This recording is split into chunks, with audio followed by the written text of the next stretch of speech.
건강한 삶을 위한 우리 집 주치 TBC 클리닉 건강365입니다. 저는 오랜 기간 동안 안경을 써왔지만은 글쎄요, 지금은 한 몸처럼 느껴지기도 하지만 불편한 점도 참 여러 가지 있습니다.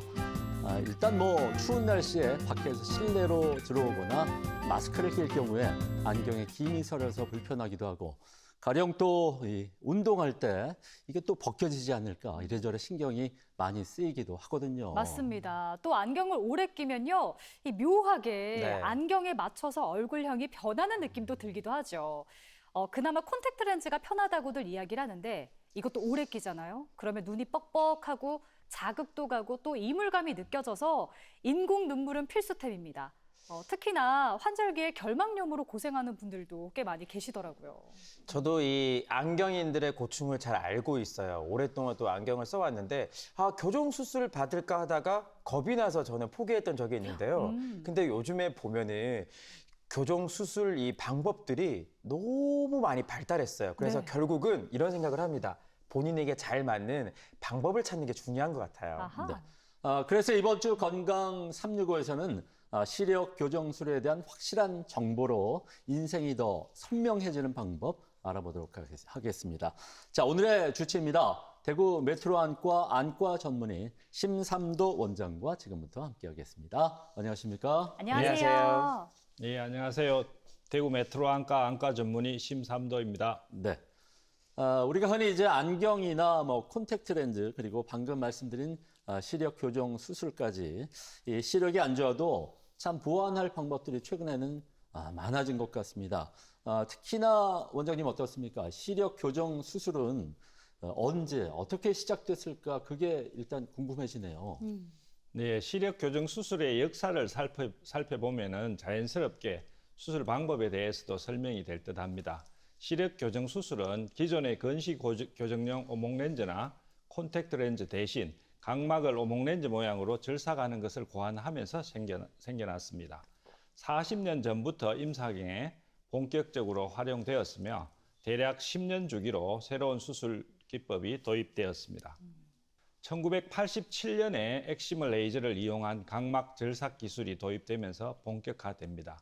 흔히 말하는 라섹이라고 말하는 PRK는 각막 상피층을 제거한 뒤에 엑시멀 레이저로 각막을 환자의 도수만큼 절삭해내는 근시를 교정하는 방식으로 하는 방법인데, 이 PRK 라섹의 단점은 회복이 느리고 통증이 심한 단점이 있었습니다. 이 당시에 한쪽 눈을 수술하고 보통 한 달 후에 반대편 수술을 시행하였는데, 제가 의대 다닐 때였는데 제 친구 중에서도 한쪽 수술을 하고 통증이 너무 심해서 반대편을 수술을 안 하는 경우도 있었습니다. 어머나. 그 친구가 30년 후에 반대편을 저한테 와서 레이저 라식 수술을 받은 경우도 있습니다. 좋은 친구분을 잘 두셨네요. 그러네. 30년 만에 어떻게 보면 새로운 또 세상을 여는 또 이렇게 창을 그때 만난. 한쪽 수술을 하고 너무 통증이 심해서 반대편은 엄두를 못 내서 포기한 경우였습니다. 그만큼 통증이 초창기에는 많이 있었습니다. 예, 그렇군요. 아니, 그런데 그 라식 수술 초기에는요, 수술을 받고 나면 원장님, 외상을 입는다거나 사고가 나면은 다양한 문제가 발생할 수 있었다고 하더라고요. 네, 맞습니다. 라섹 수술이 통증이 많고 회복이 느리니까 그거를 보완하기 위해서 나왔는 수술 방법이 1990년 그리스의 펠리카리스 박사가 고안한 절편을 만들어서 젖혀서 엑시멀 레이저로 각막을 깎고 절삭하고 하는 라식 수술이 나왔는데, 이 각막 절편을 만들어서 안쪽만 레이저로 깎고 다시 덮는 방식이라서 라섹에 비해서 회복이 굉장히 빠르고 통증이 적었습니다. 그런 장점이 있지만은 이 라식은 절편 합병증 문제가 이게 필연적으로 생기게 되어 있습니다. 쉽게 설명드리면은 이 뚜껑이 외상에 약한 치명적인 단점이 라식 수술에 존재하게 되어 있습니다. 이 당시가 제가 전공의로 근무하던 시기인데 응급실로 외상에 의한 각막 절편 손상 환자들이 종종 방문하였습니다. 네. 지금 생각을 해보니까 이 시력 교정 수술이 보편화된 시점이 2000년대 초쯤으로 지금 생각을 하거든요. 그러면 그때는 말씀하신 합병증이 좀 개선이 된 상태였나요? 네, 맞습니다. 시력 교정 수술의 1차 붐은 레이저 라식이 보편화된 2000년 초반에 대유행을 하였습니다. 네. 앞선 절편 합병증을 극복하기 위해서 펜토초 레이저로 각막 절편을 만들어 수술하는 레이저 라식이 전국적으로 시행되었고, 물리적인 각막 절삭기가 아닌 레이저로 각막 절편을 만들기 시작하면서 많은 분들이 시술을 받았습니다. 기존 칼로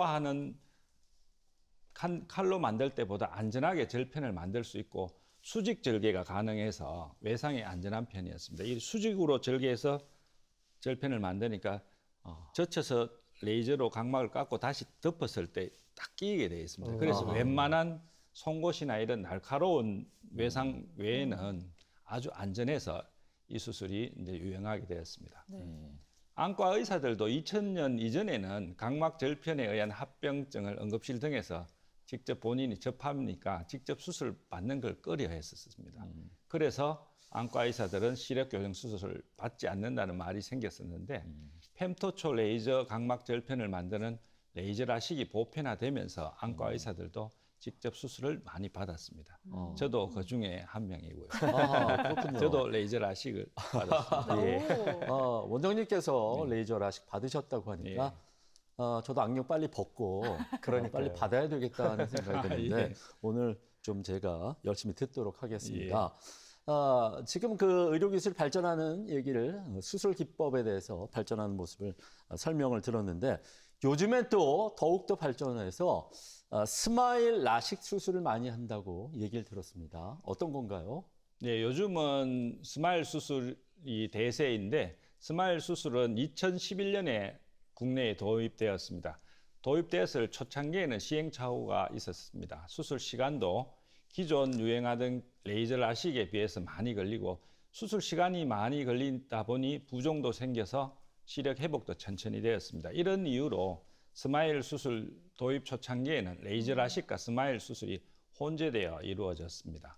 이후에 스마일 수술 레이저 기기가 안정화되고 수술 술기도 늘면서 수술 시간이 단축되고 수술 시간이 단축되니 회복도 빠르게 되어서 이제는 대부분의 시력 교정 수술은 스마일 수술로 이루어지고 있습니다. 전국적으로 시력 교정 수술 환자의 한 70%는 지금은 스마일 수술이 1차 수술로 이루어지고 있습니다. 지금은 스마일 수술은 양안 수술 기준으로 6에서 한 7분 정도 수술 시간이 소요되고 어머나. 그 수술 시간이 빠르니까 회복도 빨라져서 네. 현재 시력 교정 수술로서는 가장 각광을 받고 있습니다.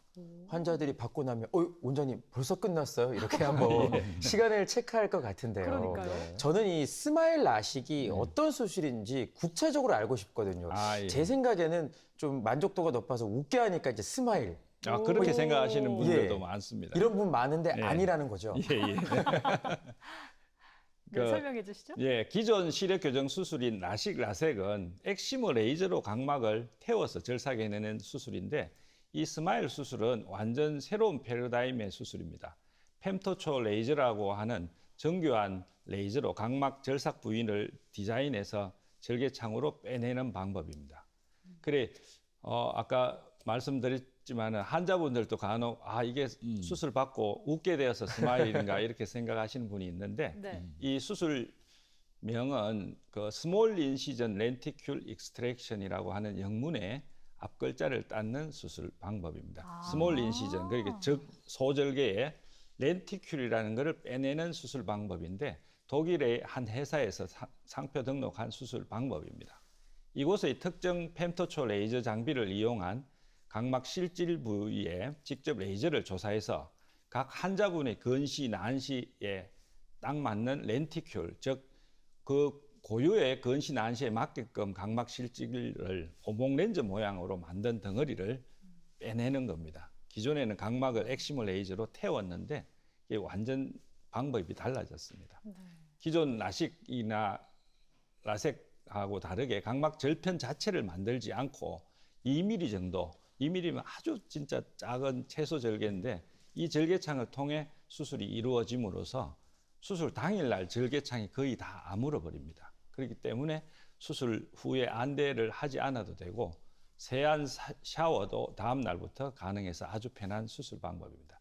수술 시간도 아까 말씀드렸듯이 한 6, 7분 정도로 지금 대폭 줄어들어서 수술 후에 일상 복귀가 아주 빨라서 아주 편한 수술로 인정되고 있습니다. 네. 저는 수술 시간 짧아도 한 30분 이렇게 걸릴 줄 알았는데 예. 10분이 채 되지 않는다고 옛날 하니까. 초창기에 네. 수술할 때는 저희들도 한 2, 30분 걸렸는데 네. 지금은 많이 줄어들었고 이 독일 회사의 통계 기준으로 현재 국내에서도 한 120만 한 수술을 했고 전 세계적으로는 한 1,000만 한 정도 수술이 이루어졌는 수술 방법이고 좋은 실험 결과를 받고 있습니다. 네. 그 충수돌기염 아시잖아요. 그 예. 명장염이라고 흔히 알고 있는 충수돌기염과 비교해 보면은 충수돌기염도 옛날에는 개복해서 수술했습니다. 맞아요. 이때는 개복하면 막 일주일씩 입원하고 회복이 늦었죠. 요즘은 복강경으로 채소 절개만 해서 수술 충수돌기를 떼내니까 입원도 줄고 회복도 빠른 거하고 비슷하다고 생각하시면 그렇네요. 됩니다. 네, 이렇게 의학 기술이 발전하고 있습니다. 참 든든하고요. 수술 자체도 안전하면서 회복도 빠른 스마일 라식. 과연 누구나 받을 수 있는 수술인지가 궁금하고요. 어쨌든 눈을 건드리는 또 수술이다 보니까 어떤 단점이 있는지도 알아둬야 할 것 같습니다. 스마일 수술이 편하고 안전하지만 모든 분이 받을 수 있지는 않습니다. 스마일 수술은 각막 표면에서 보통 라섹은 각막 표면에서 수술을 하는데 이 스마일 수술은 각막 표면에서 한 120 마이크론 안쪽에 렌티큘을 만들기 때문에 각막 두께가 어느 정도 확보가 되어야 수술을 받을 수가 있습니다. 물론 각막 모양, 각막 지형도상 모양도 이상이 없어야 수술을 받을 수가 있습니다. 그래서 수술 전에 여러 가지 정밀 검사를 해서 통과하신 분들만 받을 수가 있습니다. 자기가 받고 싶다고 해서 다 받을 수 있는 수술은 아니고 실제로 각막 두께가 너무 얇거나 아니면 도수가 너무 높으면은 라섹 수술을 받아야 됩니다. 저희 병원에 실제로 이제 스마일 수술을 받으러 오셨다가 라섹 수술이나 렌즈 삽입술밖에 안 된다고 하면 서럽게 울고 가시는 분도 있습니다. 실망해서. 또 다른 단점은 스마일 수술이 기존의 라식이나 라섹은 엑시물 레이저로 각막을 태웠는데 이 스마일 수술은 고가의 펜토초 레이저를 사용하기 때문에 기존의 라식이나 라섹에 비해서 수술비가 다소 좀 부담스럽게 느껴질 수도 있습니다. 그렇군요. 비용적인 측면도 또 고려를 해봐야 되겠다는 생각이 듭니다.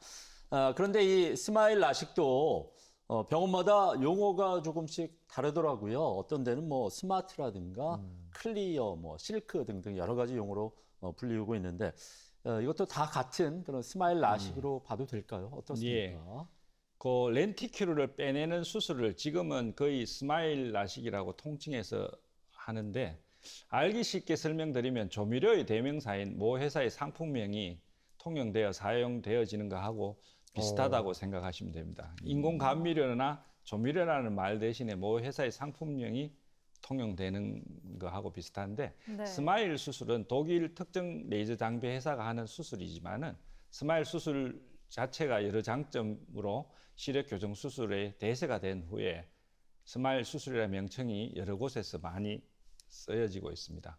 기존 레이저 라식 장비를 만들던 회사에서 렌티큘을 만들어 빼내는 새로운 장비들을 개발하게 되었고 각 회사마다 고유의 수술명을 가지게 되었습니다. 예를 들면은 독일의 다른 회사의 스마트 라식, 그리고 스위스 회사의 클리어 라식, 미국 회사의 실크 라식 등이 있는데 소비자들 입장에서는 좀 혼동될 수도 있지만 거의 렌티큘을 빼내는 스마일 수술로 통칭해서 불리어지고 있습니다.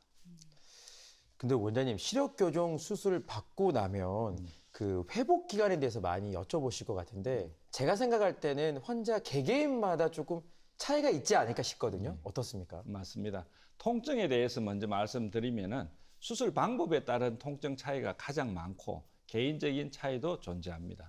그 라섹이 통증이 가장 심합니다. 라섹은 한 3에서 4일 정도 통증이 계속 지속적으로 눈을 못 뜰 정도로 있는 통증이고 그에 비해서 레이저 라식이나 스마일 라식은 보통 서너 시간 정도 시린 정도 지속되다가 없어집니다. 스마일 라식은 기존 라식보다 각막 손상 자체를 덜 시키는 그리고 소절개 2mm만 절개하기 때문에 회복이 빠르고 통증이 적은 장점이 있습니다. 회복 과정은 한 달 정도는 약간 뿌옇게 보이는 증상이 있는데 수술 후 대부분의 환자는 하루 이틀 정도만 지나도 일상적인 생활을 하는 데는 지장이 없는 안정적인 시력을 가질 수가 있습니다. 완전히 최적의 시력이 도달하는데도 다른 시력 교정 수술보다 훨씬 빠르고 통증 자체가 환자분마다 차이는 있지만은 뭐 서너 시간 하면은 시리고 눈물 나는 정도밖에 안 되니까 적다고 생각하시면 됩니다. 네. 방금도 라섹에 대해서 잠깐 언급을 해주셨는데요. 라식과 한 글자만 다릅니다. 라섹. 그런데 맞아요. 통증은 극과 극이에요. 그렇죠. 회복도 더디고 통증이 아프기로 정말 악명 높은데 궁금합니다. 이 수술은 대체 왜 이렇게 아프고 의사 선생님이 일부러 아프게 하는 건 아니시잖아요. 이유가 뭘까요?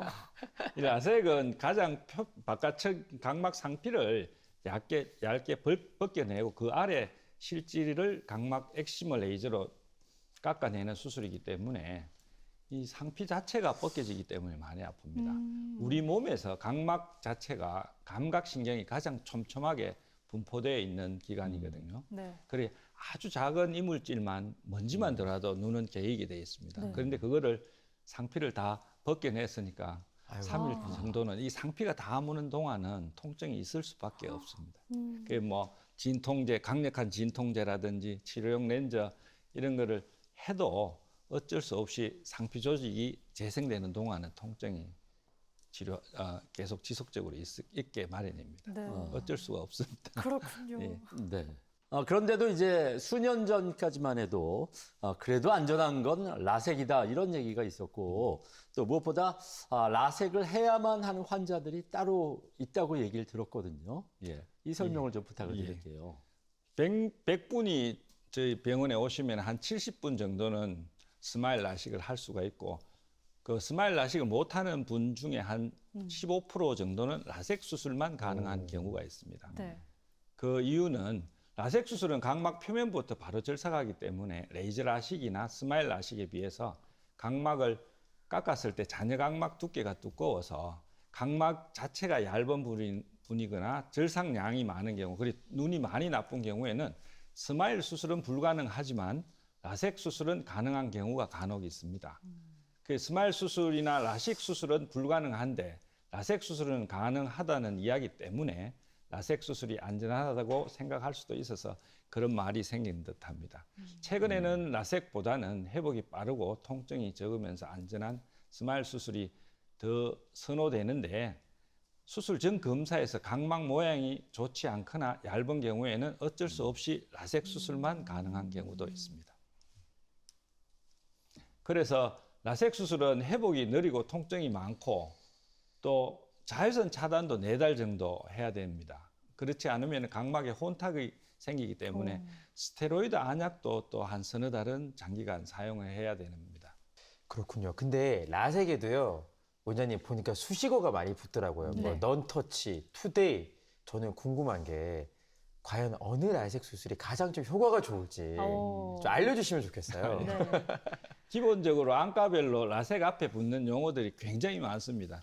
저도 다 모를 정도로 많은데 넌터치 라섹, 투데이 라섹, 엑스트라 라섹, 크로스링킹 라섹 등 굉장히 다양한데 기본적인 개념은 상피를 제거해서 각막 실치를 표면을 깎는 수술이라는 것은 동일합니다. 그런데 기본적인 수술 방법은 같으나 이 상피 제거를 어떻게 하느냐에 따라서 넌터치, 노터치, 올레이저, 투데이라는 명칭이 붙고 또 어떤 장비 회사의 엑시머 레이저 장비를 쓰느냐에 따라서 레드라식, 옵티라색 이런 용어가 붙게 됩니다. 그리고 두 개를 조합해서 곱하면 굉장히 많은 가지수가 나올 수 그러네요. 있겠죠. 그 뭐 안과마다 명칭이 다 다르기 때문에 소비자들 입장에서는 좀 혼동이 될 수가 있습니다. 정리하면은 라섹 수술명이 다양해서 헷갈릴 수 있는데 라섹을 받으실 때 3가지만 기억하시면 됩니다. 수술 받으실 때 각막 상피를 브러쉬로 제거하느냐 아니면 레이저로 제거하느냐. 그리고 레이저로 제거하면은 뭐 올레이저 라섹이라든지 이런 이름이 붙게 됩니다. 두 번째는 라섹을 받을 때 사용하는 엑시머 장비에 따라서 이름이 또 정해지고 마지막으로는 라섹 수술 후에 콜라겐 교차 결합 수술을 추가하느냐 안 하느냐에 따라서 또 이름이 결정됩니다. 네. 그렇게 3가지를 생각하시면 될 것 같습니다. 네, 알겠습니다. 말씀해주신 세 가지 잘 기억을 해보도록 하겠습니다. 그런데 고도근 씨의 경우에 라섹이 더 유리하다 이런 이야기가 있던데 이게 사실일까요? 네, 맞습니다. 마이너스 6디옵타를 넘으면은 저희들이 고도근시라고 하는데 술전 검사에 통과하시면은 술전 검사라고 하는 게 각막 두께, 모양 이런 게 다 괜찮으면은 스마일 수술을 먼저 권해드리고 각막 모양이 이상하거나 잔여 각막이 부족한 경우에는 라섹이나 렌즈 삽입술을 권해드립니다. 예를 들어서 고도근시인데 각막 두께가 아주 두꺼운 분이 있습니다. 평균 네. 각막 두께는 530인데 뭐 600 넘는 분도 있거든요. 이런 각막 두께가 두꺼운 분은 스마일 수술이 가능합니다. 그러면 스마일 수술하는 게 가장 편하고 안전하고 네. 좋습니다. 그런데 반대로 도수가 높지는 않지만은 각막이 얇은 경우에는 스마일 수술이 불가능해요. 이런 경우에는 라섹 수술만 가능한 경우도 있습니다. 결론적으로 고도근시에서도 스마일 수술이 가능하면은 스마일 수술이 1차 선택이고 라섹 수술에서도 마이너스 10디오타 이상 되는 초고도근시는 수술 후에 혼탁 등 여러 가지 문제가 생길 수 있어서 10디옵터가 넘는 초고도근시는 라섹을 권하지 않고 렌즈 삽입술을 권해드립니다. 고도근시인 경우에는 각막 절삭량 자체가 많아서 잔여 각막이 약할 수 있습니다. 이럴 때 하는 수술 방법이 엑스트라 라섹이나 크로스 링킹 라섹이라고 하는데 기존 라섹 수술에다가 각막 콜라겐 교차 결합 수술을 결합한 시력 교정 수술입니다. 라섹을 시행한 후에 각막을 좀 단단하게 강화시키는 시술이 추가되었다고 보시면 됩니다. 네. 근데 그 방금 전에 마이너스 10디옵터가 넘는 초도근시 환자들은 렌즈 삽입술을 권한다 이렇게 말씀을 해주셨는데 정확히 이게 어떤 수술인지 또 어떤 종류가 있는지도 궁금합니다. 스마일 수술도 FDA 승인 자체를 근시는 마이너스 10디옵터, 그다음에 난시는 마이너스 5디옵터로 리미트가 설정이 되어 있습니다. 더 이상은 안정상의 문제로 교정을 못하게 되어 있습니다. 각막이 두꺼워도 마이너스 10디옵터 이상 되는 근시는 교정할 수가 없습니다. 라섹 수술도 조금 전에 언급해드렸듯이 10디옵터가 넘어가는 초고도 근시에서는 수술 후에 각막 혼탁이 잘 생기기 때문에 권하지 않습니다. 이러한 경우에 안전하게 수술 받을 수 있는 방법이 안내 렌즈 삽입술입니다. 말 그대로 안내 눈 속에다가 렌즈를 집어넣는 수술입니다. 쉽게 설명드리면 콘택트 렌즈를 눈 속에 넣는다고 생각하시면 됩니다. 그렇군요. 안내 렌즈 삽입술은 라식, 라섹, 스마일과 같이 레이저를 통해 각막을 절삭하지 않고 눈 안에 본인에게 맞는 일정 도수의 인공 렌즈를 삽입하는 시력 교정 수술 방법입니다. 그리고 각막 질환이나 각막 두께가 모자라서 레이저 수술을 하지 못하는 분들에게도 안전한 방법으로 안구 건조증, 빗번짐, 난시, 건시, 원시의 재발 가능성을 최소화하면서 시력 교정 수술을 할 수 있는 방법입니다. 홍채를 기준으로 해서 우리 눈에 있는 조리개에 있는 홍채를 기준으로 렌즈가 홍채 앞에 삽입되면 전방 렌즈 삽입술, 이 홍채 뒤에 들어가는 렌즈는 후방 렌즈 삽입술이라고 합니다. 수술은 양안 기준으로 20분에서 30분 정도 소요되고 수술 후에는 비교적 짧은 시간 내에 시력 개선 효과를 기대할 수 있습니다. 대부분의 경우에는 수술 다음 날부터 일상생활을 하는데 크게 지장은 없습니다. 야, 눈 속에 렌즈를 넣는다고 하니까 네. 살짝 걱정이 되긴 하지만 한편으로 원장님 저는 이런 생각이 들어요. 시력 교정 효과 톡톡히 보겠는데 왠지 막 영구적으로 효과가 있을 것 같다는 생각이 들거든요. 어때요? 안내 렌즈 삽입술은 자신의 각막을 깎지 않고 안구 내에 아까 말씀드린 것처럼 특수한 렌즈를 삽입하여서 근시, 난시를 교정하는 수술법입니다. 안구에 특수 렌즈가 들어가기 때문에 각막 내피 세포 감소나 백내장이 좀 더 일찍 생길 수도 있습니다. 그래서 각막이 얇거나 고도 근시인 분들, 기존 라식, 라섹, 스마일 수술이 불가능한 경우에만 시술을 합니다.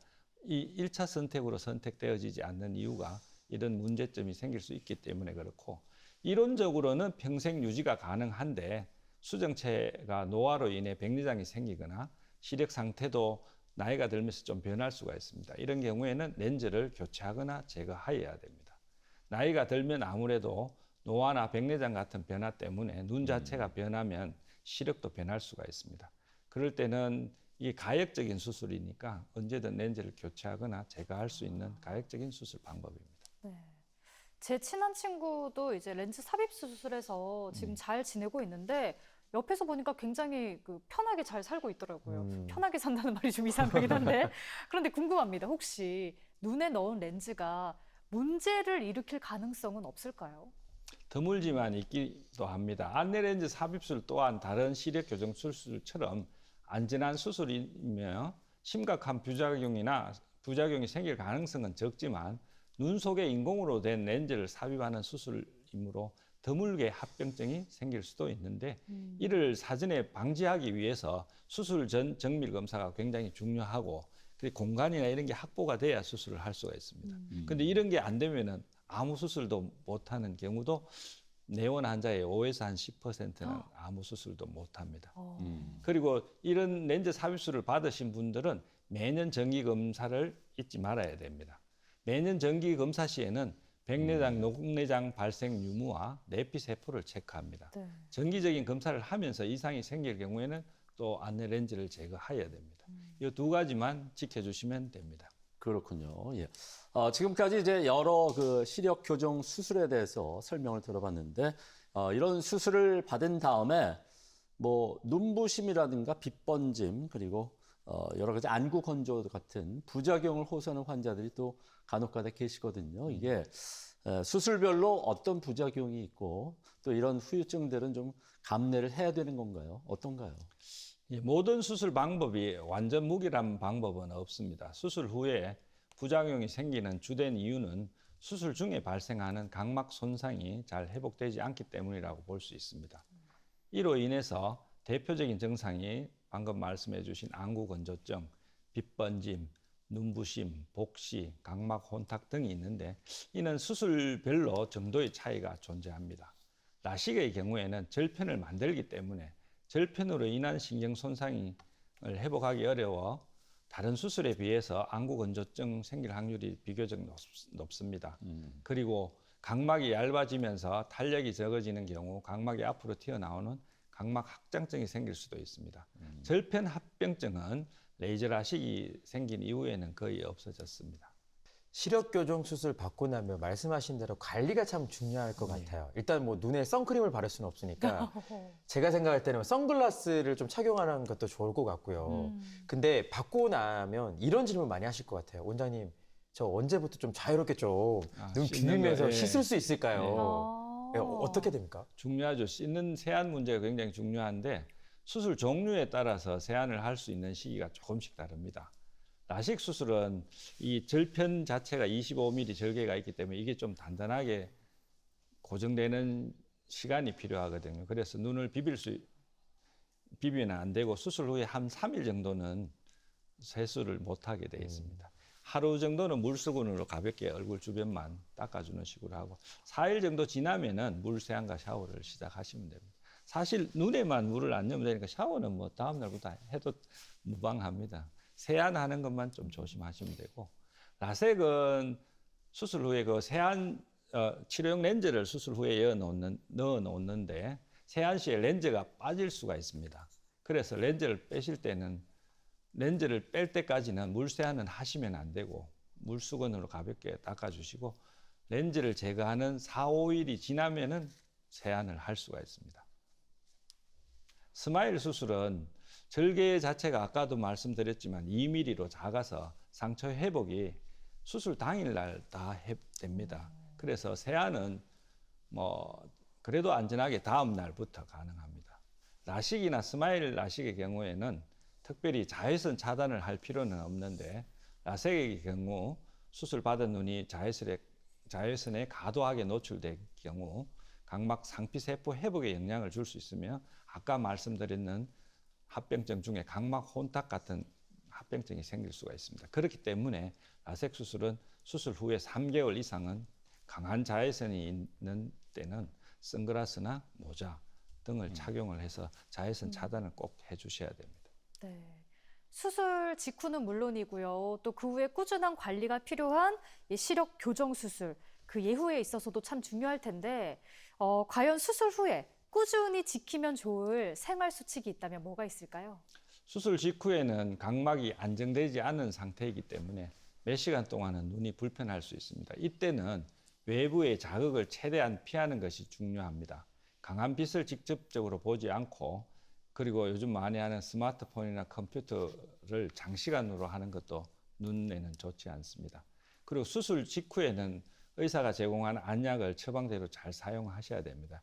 이 안약은 염증을 줄이고 회복을 돕는 역할도 하기 때문에 정확하게 하루에 몇 번 쓰라고 하면 잘 지켜주셔서 사용하는 게 중요하고 네. 특히 손으로 눈을 비비거나 만지는 행동은 감염이 될 수 있기 때문에 좀 조심하는 게 좋고 또 안구 건조증이 발생할 가능성이 모든 수술에서 다 있기 때문에 인공 눈물을 수시로 초창기에는 자주 넣어주는 게 굉장히 중요합니다.